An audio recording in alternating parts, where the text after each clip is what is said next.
नमस्कार। चलिए एक सिचुएशन इमेजिन करते हैं। मान लीजिए आप एक डॉक्टर हैं और आपका देश वो जंग लड़ रहा है। अब ऐसे में एक दिन एक घायल दुश्मन सैनिक आपके दरवाजे पर आकर गिर जाता है। अब क्या किया जाए? एक तरफ आपकी शपथ है जो कहती है जान बचाओ, और दूसरी तरफ आपका देश है जो वफादारी मांगता है। ये कोई कहानी नहीं है, बल्कि द्वितीय विश्व युद्ध के दौरान एक जापानी डॉक्टर के लिए ये खौफनाक हकीकत बन गई थी। सवाल तो देखिए बहुत सीधा है, पर इसका जवाब उतना ही मुश्किल। सोचिए, दुश्मन को बचाना मतलब देशद्रोह, जिससे आप और आपका पूरा परिवार खतरे में आ सकता है। और अगर उसे मरने दिया तो ये आपके प्रोफेशन के, आपके उसूलों के खिलाफ होगा।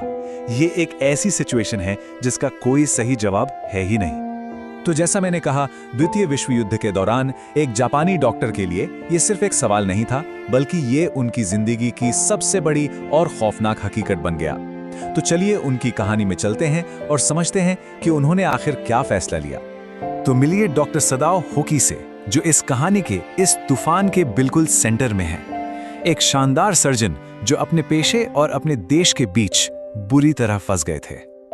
डॉक्टर सदाओ, आप कह सकते हैं कि दो दुनियाओं में जी रहे थे। देखिए, उनकी पढ़ाई लिखाई अमेरिका में हुई थी, जहां उन्होंने मॉडर्न मेडिसिन की हर बारीकी सीखी, लेकिन उनका दिल वो पूरी तरह से जापानी था। उनके पिता बहुत सख्त थे और उन्होंने सदाओ में गहरे जापानी संस्कार डाले थे। यहाँ तक कि उन्होंने अपनी पत्नी हाना से शादी भी तभी की जब पक्का हो गया कि वो पूरी तरह जापानी है। यही दोहरी पहचान आगे चलकर उनके सबसे बड़े संघर्ष की वजह बनने वाली थी। अब सवाल ये उठता है कि इतना काबिल सर्जन आखिर जंग के मैदान में क्यों नहीं था? तो इसकी दो बड़ी वजह थी। पहली तो ये कि वो एक ऐसी मेडिकल खोज पर काम कर रहे थे जिससे घावों को पूरी तरह से ठीक किया जा सकता था, और दूसरी, जो शायद इससे भी ज्यादा जरूरी थी, वो ये कि वो शक्तिशाली बूढ़े जनरल के पर्सनल डॉक्टर थे। एक ऐसा आदमी जिसकी जान सिर्फ और सिर्फ डॉक्टर सदाओ के हाथों में थी। और फिर एक शाम, जब सब कुछ शांत था, कोहरे से एक परछाई निकली जिसने उनकी पूरी दुनिया को हमेशा के लिए बदल कर रख दिया। सदाओ और उनकी पत्नी हाना ने देखा कि समंदर के किनारे घने कोहरे से कोई लड़खड़ाता हुआ निकल रहा है। वो कुछ देर घिसटता है और फिर वहीं गिर जाता है। और जब वो पास पहुंचते हैं तो जो सच सामने आता है वो दिल दहला देने वाला है। अरे, ये तो एक बहुत ही नौजवान सा गोरा आदमी है, मुश्किल से लड़का ही होगा, और इसकी पीठ में गोली लगी है। और फिर उनकी नजर उसकी टोपी पर पड़ती है, जिस पर साफ साफ लिखा है यूएस नेवी। मतलब ये एक भागा हुआ अमेरिकी कैदी है, ये दुश्मन है। और बस यहीं से असली कश्मकश शुरू होती है। इंसानियत या फिर राष्ट्रीयता। सदाओ और हाना के लिए ये बहुत ही खतरनाक फैसला था, जिसका अंजाम बहुत बुरा हो सकता था। यहीं पर डॉक्टर सदाओ का वो अंदरूनी संघर्ष दिखाई देता है। उनके अंदर का डॉक्टर एक मरते हुए इंसान को देख रहा था जिससे मदद चाहिए थी।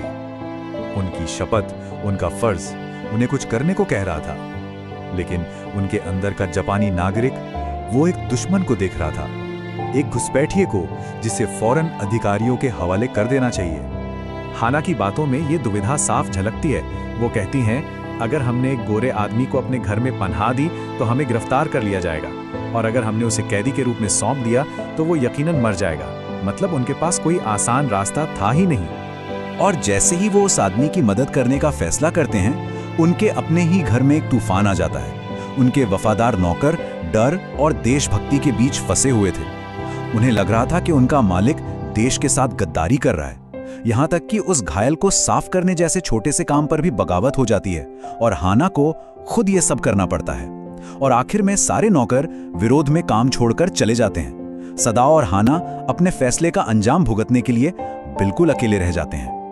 अब कोई रास्ता ना देखकर सदाओ अपने सबसे ताकतवर मरीज के पास जाते हैं, यानी जनरल के पास। वो सब कुछ सच सच बता देते हैं, इस उम्मीद में कि कोई हल निकलेगा। लेकिन जनरल जो हल बताता है वो उनकी रूह कंपा देता है। जब सदाओ जनरल को सारी बात बताते हैं तो उस बूढ़े आदमी का रिएक्शन हैरान करने वाला होता है। उसे ना तो उस दुश्मन सैनिक की कोई फिक्र थी और ना ही देश की सुरक्षा की। उसे तो बस अपनी सेहत की चिंता थी। वो अपने इतने काबिल सर्जन को किसी भी कीमत पर खोना नहीं चाहता था, इसलिए उस समस्या का गायब हो जाना बहुत जरूरी था। तो जनरल का जो सलूशन था वो जितना सिंपल था उतना ही डरावना। वो कहता है, मैं अपने पर्सनल हथियारों को भेज सकता हूँ, वो उसे चुपचाप मार देंगे और लाश भी ठिकाने लगा देंगे। मैं वादा करता हूँ तुम्हें कोई नुकसान नहीं होगा। सोचिए जरा, सदाओ के लिए ये सुनना कैसा रहा होगा, जो अपनी पूरी जिंदगी लोगों की जान बचाने के लिए लगा चुका था। लेकिन मजबूरी में वो हिचकिचाते हुए मान जाता है। इसके बाद की 3 रातें वो बहुत ही भयानक अनिश्चितता में गुजरती हैं। हर रात सदाओ उन हत्यारों का इंतजार करते हैं जो कभी आते ही नहीं। हर आहट, हवा का हर झोंका उन्हें खतरा लगता है। लेकिन हर सुबह वो अमेरिकी सैनिक वहीं होता है, जिंदा। साफ था, जनरल की योजना फेल हो चुकी थी। जब जनरल की तरफ से कोई नहीं आता तो सदाओ समझ जाते हैं कि अब जो भी करना है उन्हें ही करना होगा। जिस डॉक्टर ने उस आदमी की जान बचाई थी, अब उसे ही उसके भागने का रास्ता भी बनाना था। और इस बार उनका नुस्खा कोई दवा नहीं, बल्कि आजादी का एक प्लान था। सदाओ का प्लान बहुत सोचा समझा था। वो एक नाव में खाना, पानी और कपड़े रखते हैं। वो उस अमेरिकी नौजवान, जिसे अब वो टॉम बुलाने लगे थे, उसे समझाते हैं कि पास के एक वीरान द्वीप पर कैसे जाना है। वहां उसे एक गुजरती हुई कोरियाई मछली पकड़ने वाली नाव का इंतजार करना था, जो आजादी का उसका टिकट थी। और हाँ, इमरजेंसी के लिए एक टॉर्च भी दी गई थी, अंधेरे में उम्मीद की एक छोटी सी किरण। मजे की बात तो यह है कि हफ्तों बाद जब सदाओ फिर से जनरल से मिलते हैं तो जनरल मानता है कि अरे वो तो हत्यारों को भेजना ही भूल गया था, क्योंकि उस वक्त उसकी तबीयत बहुत ज्यादा खराब थी। ये कोई रहमदिली नहीं थी, बस उसकी खुदगर्जी और भुलक्कड़पन था। और अब हम आते हैं कहानी के अंत पर, जो हमें इंसानियत के एक बहुत ही गहरे सवाल के साथ छोड़ जाती है। एक ऐसा सवाल जो डॉक्टर सदाओ के मन में हमेशा के लिए अटक गया। सदाओ किनारे से उस द्वीप की तरफ देखते हैं। टॉर्च का कोई सिग्नल नहीं है। इसका मतलब साफ था, टॉम, वो अमेरिकी सैनिक, वो भागने में कामयाब हो गया था। और जब सदाओ उस खाली समंदर को देखते हैं तो उनके मन में बस एक ही सवाल घूमता रहता है, मैंने उसे क्यों बचाया? और इसका जवाब उन्हें भी नहीं पता।